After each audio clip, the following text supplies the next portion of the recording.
Well, it's been 3 months. However, I'm back now and I'm intending to stay back. I've sorted out my channel properly. I know exactly what I'm doing. I've literally made a calendar, bought a calendar and filled it with what videos I want to make and when. So I'm sorry, there's no big apology behind the gap.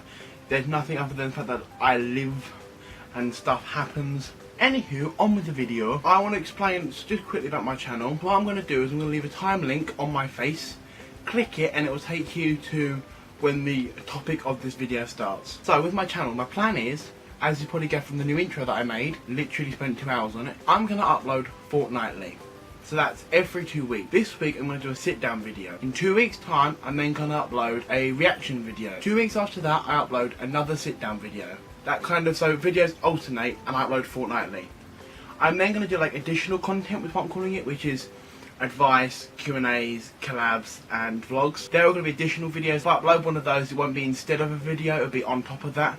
I may even upload 2 on one night. It's additional things when I have a chance to make them, because I enjoy making content, so it'll be when I get a chance to do it, I just upload those. I plan, they're scheduled out to do reaction and sit down videos. Whereas vlogs and stuff, there isn't like a program when they go up. It's just going to be when I've made them and when I've recorded them, up they go. However, I am going to America for 3 weeks in summer holidays.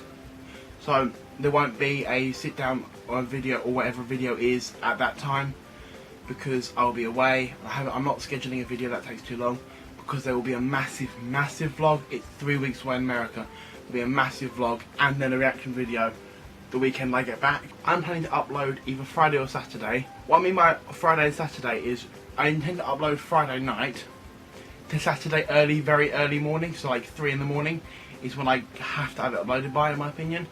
So, anywho, on with the video.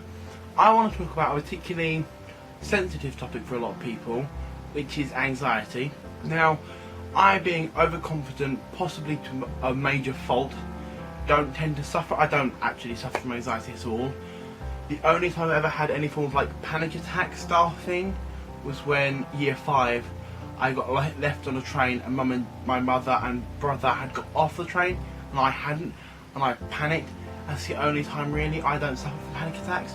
So this isn't from like someone who's had them experience. This isn't a you can't talk about them, you don't have them video.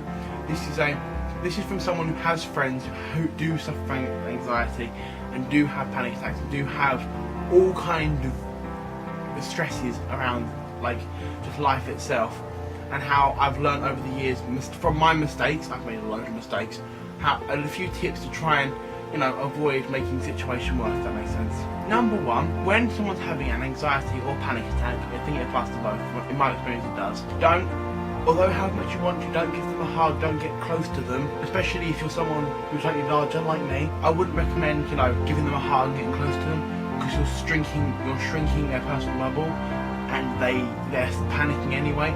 You make the situation worse. I had a friend having a panic attack. I tried to give her a hug to try and calm her down. I thought I was being helpful. I made it worse. You don't always intend to make it worse when this happens.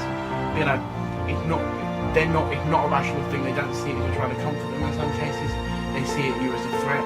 And this particular person nearly got very violent towards me because of it. It wasn't her fault. I fully understand that, and I have no grievances, and I fully understand.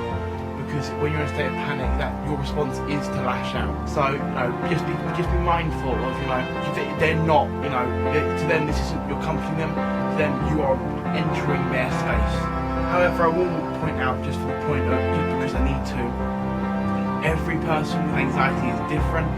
Every person who have panic attacks are different. Different people experience different things. Some people, giving them a hug will calm them down. That's all you need. Some people that make it worse. I recommend just learning from experience. You don't want to discover on the day that you've made something worse, especially if your friend is affected by it quite in a more long-term way. Point number, when it comes to people in panic attacks, if you are going to try and talk to them and calm them down, for example over text like I've done previously, one of the mistakes that we made was we tried to be quite harsh with it. We tried to be very much like, get on with it, move on, because that is how I was working with a friend who I think has a very similar mindset to me, right, get on with it, do this, because that is how whenever I have any form of worries, it's very much pick yourself up, dust yourself off and move on. Now, for a majority of people with anxiety, especially the examples I've had, that doesn't work, and it made it worse. So when sending a text, especially when talking in person, try to be very calm, try to be really supportive, like, well, you're an amazing person, I'm sure you can do this, don't be kind of, get a move and get over it, get a grip kind of thing, because that doesn't help. And I think we genuinely thought we were helping at the time. Being someone who didn't have the experience of it doesn't make anything better. Tip number 3, especially when it comes to actually having a panic attack, like having the actual attack itself, more than anything, make sure you're safe and people around you are safe. People in a panic situation aren't being rational and lash out easily and happily will lash out. Try and make sure that you and your friends are either often a safe distance away to make sure you're not going to be hurt by the situation. Make sure they can't actually hurt you, and just be very careful, especially if they're in the vicinity of something that can be quite dangerous, such as a knife. That's never happened to me, but the rationality thing again, just make sure that you protect yourself, because normally when you're with a friend, they'll make sure they don't hurt you. They're your friend. When they're not being rational, they don't see you as a friend, they just see you as an object. This is from what people have said to me. Try to move out of the way, because if they lash out, you don't want to get hurt. People in a panic and stress situation, when they find out they've hurt their friend, often they go back into panicking because they're like, what the hell have I done? I've screwed up. And you don't want that situation. So just bear in mind that you need to look after yourself as well. So thank you for watching. That was a reasonably quick, sit-down video about anxiety. I don't have much experience in anxiety, as you can probably tell, not ever having had much of an experience with it. I'm being quite an very overconfident person. Yeah, thank you for watching. This isn't designed to help people who have anxiety attacks.